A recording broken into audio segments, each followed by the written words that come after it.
Di Indonesia Update, Saudara, satu orang tewas dalam penembakan di rest area kilometer 45 Tol Tangerang Merak pada Kamis 2 Januari 2025 dini hari.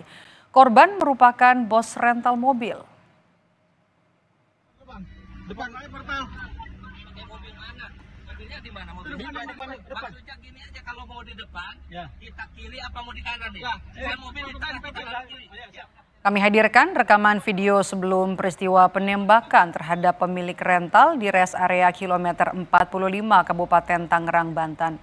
Pelaku dan korban sempat berdebat di depan pom bensin rest area kilometer 45. Selanjutnya, korban dan pelaku jalan menuju minimarket.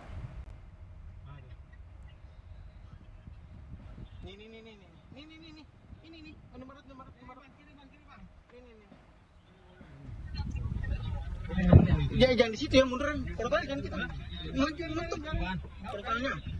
Sesampainya di depan minimarket, Saudara, terjadi perdebatan hingga keributan. Ini tuh sudah itu ya. Itu dia, mewah. Ya. Ya tuh, oke. Jokin. Ya. Makin besteng orangnya nih. Ya. Ayo, dodong. Ya.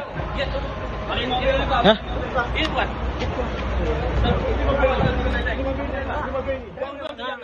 Dan di tengah keributan terdengar 4 kali suara tembakan. Halangin. Mobil halangin kak. Weh, jangan tahan saya. Diam dulu. Jangan dipukul. Duduk kak.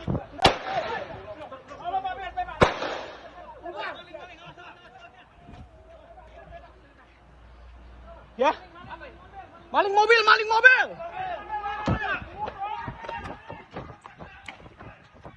Informasi terbaru dari anak dari bos rental yang menjadi korban penembakan di rest area kilometer 45 Tol Tangerang Merak mengaku sebelum kejadian telah meminta bantuan polisi untuk melacak keberadaan mobil yang diduga dibawa kabur. Rizky Agam, anak bos rental yang tewas ditembak, mengaku meminta pendampingan kepada Polsek Cinangka, Banten. Namun permintaan itu ditolak oleh polisi dan khawatir kendaraan bergerak lebih jauh.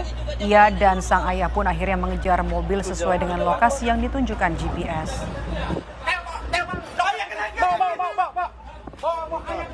Astagfirullah. Saya bilang tadi juga jangan ini dulu. Juga sudah laporan ke Kapolsek, memang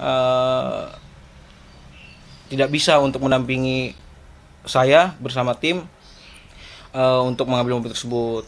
Lalu pada saat itu mobil sudah jalan kembali mengarah ke tol Jakarta Merak. Setelah kita ikuti, kita buntuti, ternyata mobil tersebut mampir ke rest area 45 di Balaraja itu. Terjadi tembakan ya 4 atau 5 kali mengarah ke kita. Itu naasnya bapak saya sendiri, pemilik rental Makmur Jaya, yang kena tembakan tersebut di bagian dada. Sementara itu, Kasih Humas Polresta Tangerang membantah penolakan pendampingan yang diajukan ke Polsek Cinangka. Polisi menyebut pendampingan harus sesuai dengan prosedur yang berlaku. Polisi telah meminta pemilik rental untuk membuat laporan polisi. Pendampingan, polisi menolak pendampingan. Jadi kami luruskan bahwa si korban dari pemilik rental ini awalnya memang datang ke Polsek Cinangka untuk meminta pendampingan untuk mencari kendaraan yang akan diambil.